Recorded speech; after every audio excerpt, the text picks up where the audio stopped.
खुदा उनके सामर्थी और ज़िंदा नाम में आप सबको जय मसीह की। मैं अनु चौधरी आज आपके साथ एक बहुत ही परमेश्वर के वचन में से बहुत ही ख़ास मैसेज आपके साथ शेयर करना चाहती हूँ। और ये मैसेज जो है ख़ास करके है बहुओं के लिए, लाइक डॉटर इन लॉज के लिए।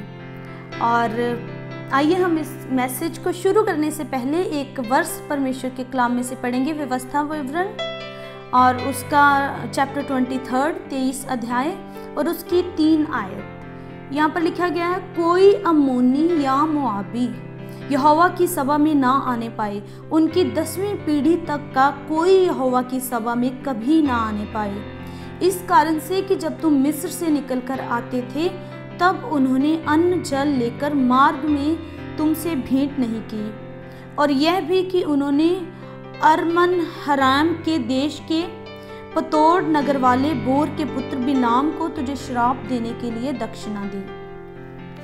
खुदावंद के कलाम में ये लिखा है कि कोई अम्मोनी या मोआबी परमेश्वर के भवन में यहोवा की सभा में ना आने पाए।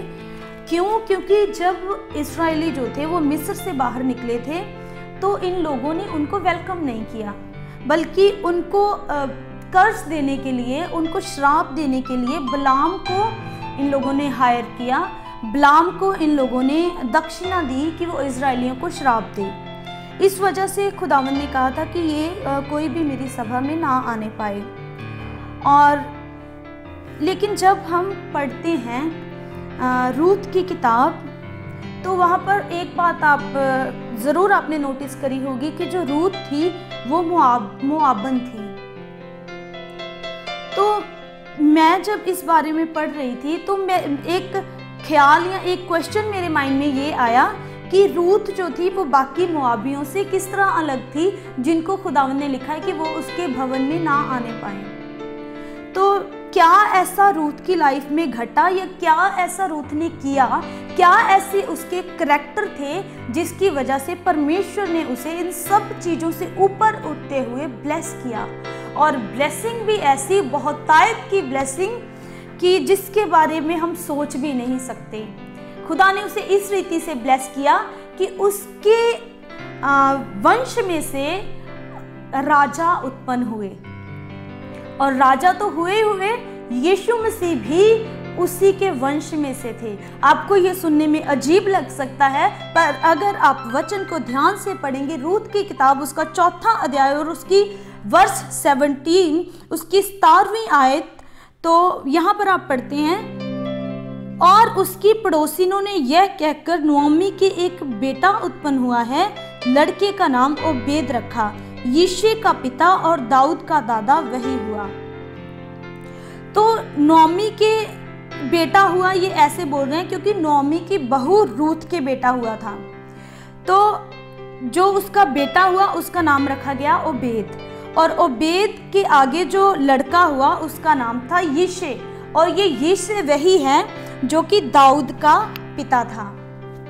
तो अगर आप शॉर्टकट में देखें कि रूत और दाऊद कैसे एक दूसरे के साथ रिलेटेड हैं, तो ये है कि दाऊद जो था, दाऊद की रूत ग्रेट ग्रैंड मदर थे, मतलब रूत जो थी वो दाऊद की परदादी थी। और यीशु मसीह के साथ कैसे लिंक है? क्योंकि यीशु मसीह के बारे में लिखा गया है, ये यीशु दाऊद के पुत्र मुझ पर दया कर, क्योंकि वो दाऊद के घराने में से ही उत्पन्न हुए थे। इसलिए जो है इतनी बड़ी ब्लेसिंग, मैं तो इसको समझती हूँ कि बहुत बड़ी ब्लेसिंग है कि किसी औरत को खुदा इसलिए चुने कि उसके गर्भ में से राजाओं की उत्पत्ति हो, राजा उत्पन्न हो।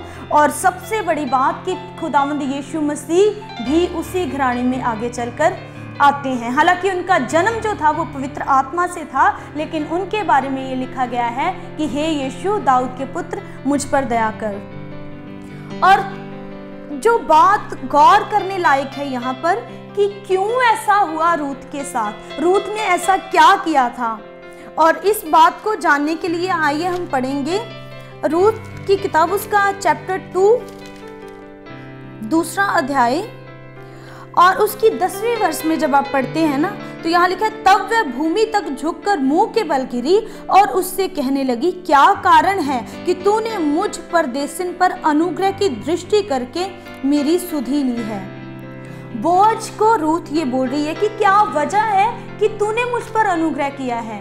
क्यों? क्योंकि रूथ जब उसके खेत में बलियां चुनने के लिए जा रही थी तो उसने रूथ पर अपनी अनुग्रह की दृष्टि दिखाई और उसने उससे कहा कि अब तू किसी और के खेत में मत जाना, अगर तुझे पानी चाहिए होगा तो मैंने अपने नौकरों को बोल दिया है, वो जो पानी वो भर रहे हैं उनमें से तू पानी पीना और मेरे खेतों में से तू बलियां चुगना। और जब उसने देखा कि ये इंसान तो मेरे पर बड़ी अनुग्रह की दृष्टि दिखा रहा है तो उसने पूछा कि किस कारण से तू मुझ पर ऐसी अनुग्रह की दृष्टि कर रहा है। तो उसने आगे क्या जवाब दिया, 11वें वर्ष में आप पढ़ते हैं, बोअज ने उत्तर दिया, जो कुछ तूने पति की मृत्यु के बाद अपनी सास से किया है और तू किस प्रकार से अपने माता पिता और जन्मभूमि को छोड़कर ऐसे लोगों में आई है जिसको तू पहले ना जानती थी, यह सब मुझे विस्तार के साथ बताया गया है। किस चीज ने उसे रूथ के प्रति इतना ज्यादा अनुग्रह की दृष्टि करने के लिए मजबूर कर दिया, वो ये थी कि उसने सुन रखा था कि रूथ ने अपनी सास के साथ कैसा बिहेव किया है अपने पति की मौत के बाद। और इसको फर्स्ट चैप्टर में जब आप पढ़ते हैं ना, नॉमी जब रूथ को बोलती है कि तू अपने घर वापस चली जा, अपने लोगों में चली जा, जब वो इज़राइल में वापसी करना चाहती थी तो रूथ ने उसको क्या जवाब दिया, नॉमी को, उसने कहा कि जहाँ तू जाएगी वहाँ मैं जाऊँगी, जो तेरे लोग होंगे वो मेरे लोग होंगे, जहाँ तू मरेगी वहीं पर मैं मरूंगी।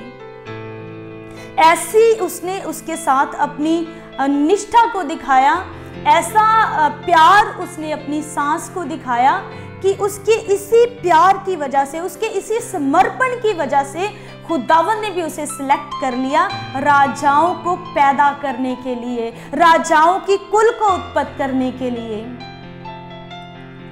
और दाऊद इज़राइल का एक महान राजा बना जो कि रूथ के साथ रिलेटेड था और इसी वंश में से खुदावंद यीशु मसीह की भी उत्पत्ति हुई। तो मैं आज आपको इस स्टोरी के ज़रिए से ये मैसेज देना चाहती हूँ कि हाँ, हम ये तो बहुत बार सुनते हैं कि हमें अपने माता पिता की आज्ञा का पालन करना चाहिए, हमें अपने माता पिता का आदर करना चाहिए, पर खुदावंद के कलाम में इस किताब को क्यों शामिल किया गया है? क्यों रूथ की ज़िंदगी को एक बुक के रूप में इस होली बाइबल में, इस पवित्र किताब में लिखा गया है? इसलिए क्योंकि खुदावंद का कलाम हमें ये भी सिखाना चाहता है कि अपनी माँओं के आदर के साथ, अपनी माँ के आदर के साथ साथ हम अपनी सास का भी आदर करें।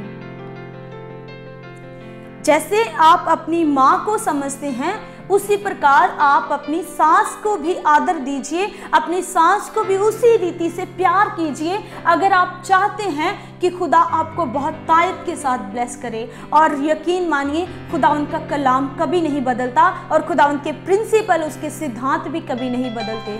अगर उसने रूथ को ब्लेस किया इसी वजह से, क्योंकि अगर एक इंसान इस वजह से उस पर अनुग्रह कर सकता है तो वो खुदा क्यों उस पर अनुग्रह नहीं करेगा?